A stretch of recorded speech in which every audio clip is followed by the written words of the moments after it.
ಅಯ್ಯೋ ಅದೇ ಊಟ ಮಾಡ್ಬೇಕಾದ್ರೆ ನಗಬಾರ್ದು, ಮಾತಾಡಬಾರ್ದು, ನೆತ್ತಿಗಿರತ್ತೆ ಕಣೋ. ಸರಿ, ಏನು ಸ್ವೀಟ್ ಏನು ಮಾಡಿಲ್ವಾ? ಯಾವ ಖುಷಿಗಂತ ಕೇಳಿ ಆಂಟಿ, ಭಾರಿ ಖುಷಿಲಿದೆ ನಿಮಗ. ಏನೋ ಸಮಾಚಾರ? ಯಾವ ಖುಷಿಗೆ? ಅಮ್ಮ, ಇವತ್ತು ನಿನ್ನ ಮಗ ನಾನು ಆಟೋ ಹತ್ತಿದ್ದ.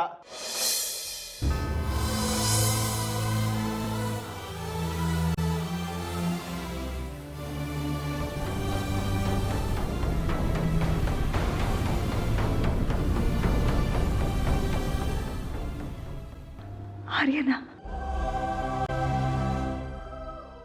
ಹೇಗಿದನೋ?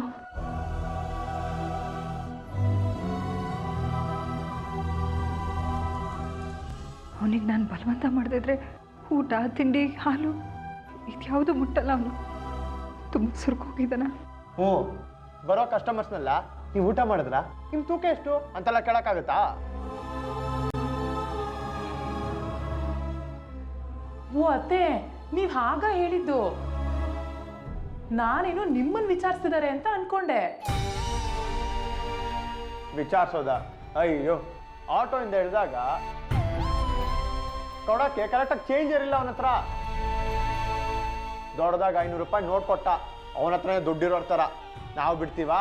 ಕರೆಕ್ಟಾಗಿ ಮೀಟ್ರ್ ಬಿಲ್ ಕೊಡು ಒಂದೇ. ಅದಕ್ಕೋಸ್ಕರ ಒಂದು ಪಾಡ್ ಪಟ್ಟ ಪಟ್ಟ ಪಟ್ಟ ಅದನ್ನ ನೋಡ್ಬೇಕಾಗಿತ್ತು ನೀನು. ಪಾಪ. ಛೆ, ತಪ್ಪು ಅದೇ. ನೀನು ದೊಡ್ಡವನು, ಆ ರೀತಿ ಎಲ್ಲ ನಡ್ಕೋಬಾರ್ದು ಕಣೋ. ಚಿಕ್ಕವನಾಗಿ ಅವನಿಗೆ ಇನ್ಸಲ್ಟ್ ಮಾಡ್ಬೋದಾತೆ? ಏನ್ ಅನ್ಕೊಂಡಿದ್ನೋ, 500 ರೂಪಾಯಿ ಕೊಟ್ಟು ಕೀಪ್ ದ ಚೇಂಜ್ ಅಂತ ಔದಾರ್ಯ ತೋರಿಸ್ಬೇಕು ಅಂತಿದ್ದ ಅನ್ಸತ್ತೆ. ಬಿಡ್ತೀವ ನಾವು? ಮಾತು ಸಾಕು, ಊಟ ಸಾಗಿ. ಓಹೋ, ನಮ್ಮ ಆರ್ಭಟ ಶೋಭಾವರೆಗೂ ತಲುಪಿದ್ಯೋ? ಅದು ಹೋಗ್ಲಿ, ನಿನ್ನ ತಮ್ಮ ಅಮ್ಮ ಹೇಗಿದ್ದಾರೆ ಅಂತ ಏನಾದ್ರು ವಿಚಾರಿಸಿದ್ನಾ? ಅದ್ರ ಬಗ್ಗೆ ತುಟಿಕ್ ಪಿಟಿಕ್ ಅನ್ನಲಿಲ್ಲ. ಅವನಿಗೇನಾಗಬೇಕಾಗಿದೆ? ಅಮ್ಮ ಹೇಗಿದ್ರೆ ಪ್ರೀತಿ ಇದ್ದಿದ್ರೆ ವಿಚಾರಿಸ್ತಿದ್ದಮ್ಮ. ನಿಮ್ಮ ಮಧ್ಯೆ ಏನಾದರೂ ಇರ್ಲಿ ಕಣೋ.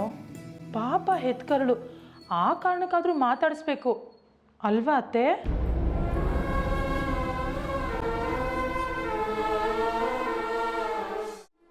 ಇವಾಗ ಅದನ್ನೆಲ್ಲ ಬಿಟ್ಟಾಕು.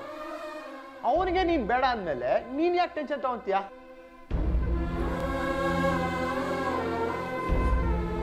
ಹೇಳಿಲ್ವಾ, ಜಗತ್ತಲ್ಲಿ ಎಲ್ಲ ಸೆಕೆಂಡ್ ಪೀಸ್ ಸಿಗುತ್ತೆ, ಅಮ್ಮ ಒಬ್ರು ಬಿಟ್ಟು. ಅದು ಅವನಿಗಿರ್ಬೇಕು. ಇವಾಗ ನೀನೇ ತಗೋ, ನಿನಗೆ ಮಕ್ಳಂತ 2 ಪೀಸ್ ಇವೆ. ನಾನು ಬಿಟ್ರೆ ಆರ್ಯ, ಆರ್ಯ ಬಿಟ್ರೆ ನಾನು. ಏನಂತೀಯ? ಆದ್ರೂ ಹೆತ್ತವ್ರಿಗೆ ಎಲ್ಲ ಮಕ್ಕಳು ಒಂದೇ ಕಣೋ. ಆದ್ರೆ ಮಕ್ಳಿಗಾಗಲ್ವಲ್ಲ.